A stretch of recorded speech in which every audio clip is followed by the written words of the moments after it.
things are gonna suck sometimes, no matter what. You're never gonna avoid that. One thing that I'm particularly good at is I'm very good at like changing my mind about things. I don't get too attached to aspects of my identity. I don't feel committed to like, oh, this is how people see me, so I need to behave that way. I think I've been good throughout my life of like being willing to look at myself and be like, whoa, maybe I'm not an author. Maybe I just like had a good book. I'm very proud of that. And it's obviously a very important part of my life, but I don't necessarily see that as who I am. What do you see as who you are, or do you avoid that kind of statement? I avoid that statement. Interesting. So that you don't get trapped? Yes, I'm an author right now.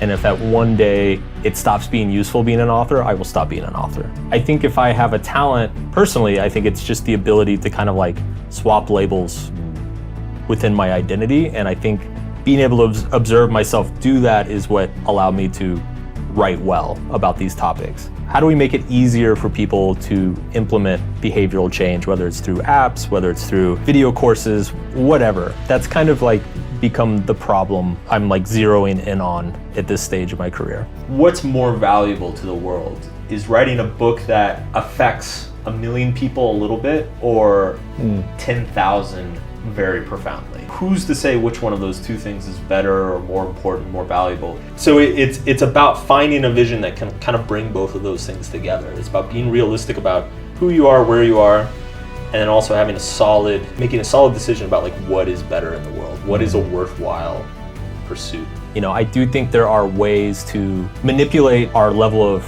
desire or our level of motivation, I guess kind of the emotional aspect of like feeling fired up about something. I think most people, it's not hard for them to get fired up about something for a few days. It's once you get to like week 2 that most people tap out.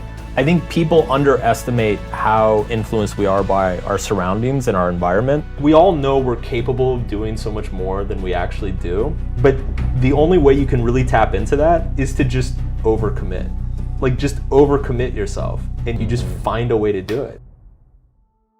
We've developed a culture, which this is one of those things that in many ways it's great, but there's some negative side effects that I don't think have completely sunk in. But like we've developed a culture where it is mainstream and widely okay to think about your own mental health first, to think about your own priorities, think about your own happiness, and figure out what kind of life you want to make. And obviously that's a great thing in a vacuum, but to your point, there's kind of a hidden cost to that, which is once you're given the freedom and the opportunity to think very deeply about who you're going to be and how are you going to be happy and how are you going to find meaning in the world, suddenly nothing is given to you. Suddenly you have to kind of conjure it out of thin air. The way I described this in Subtle Art was like, 100 years ago, life was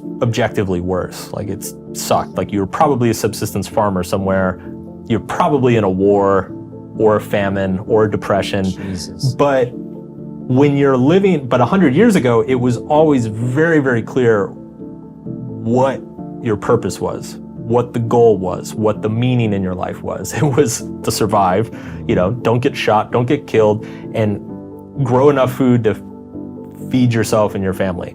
And so everybody woke up every day knowing exactly what they were going to do that day, knowing exactly what had to be done, or else the consequence was potentially death. And so I think a lot of these existential questions that we wrestle with in the 21st century of like, who am I? Why am I here? What am I supposed to be doing? Like, these are luxuries. These are very, very first world problems. And in many ways, we've traded physical struggle for psychological struggle. Like that is the hidden cost of our comforts and freedom that we've earned for ourselves over the past 5-6 generations. There's a strong argument that affecting 10,000 people very deeply is arguably a more valuable contribution to the world. And so I started thinking of things in that way. And it took me a long time to kind of detach myself from that, because I think when you're starting out as a writer, and this is probably true with podcasting and everything, you love seeing the numbers go up. It's like every year the number is higher than the year before, and it feels good, it motivates you, you feel inspired, you're like, hell yeah, I'm growing, I'm getting better. And at some point though, like once that number gets high enough, you gotta let go of it. You gotta let go of it, because it's not sustainable once it's that high. You know, it's you're gonna run out of oxygen. Yeah. And so it was a difficult process to kind of get back to like, okay, I need to write a book. Step one, write a book I love, you know? Because when I started, so this next book, Everything is Fucked, I started out, I was like, all right, you know, I gotta keep the train going, you know? And so I like started trying to write stuff that, you know, I thought subtle art readers were gonna really love. And yeah, it felt very empty. It started to feel like a job. Forced. Yeah, which I didn't become an author to have a job. I became an author, so, you know, I can do what I love. And I just kept scrapping it. I'm like, no, this isn't going well. And eventually I had to just get back to like, okay, I need to write for myself first. Then once I have a book that I'm proud of, that I think is great, then I can look at it and say like, okay, like how can we, you know, maybe change this or market this so that it'll sell a lot of copies, you know. That's step two. But step one, it always has to be, in a creative process, it always has to be about yourself first.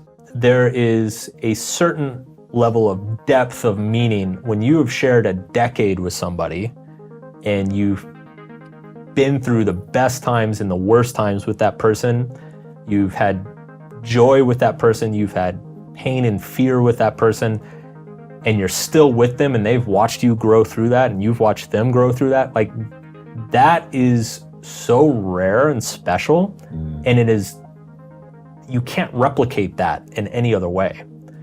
And once that clicked for me, that like, wait a second, this thing that I've been spending all these years focusing so much on was oversold to me, was like overhyped, dating a bunch of people and hooking up with a bunch of hot girls and getting all that validation from that.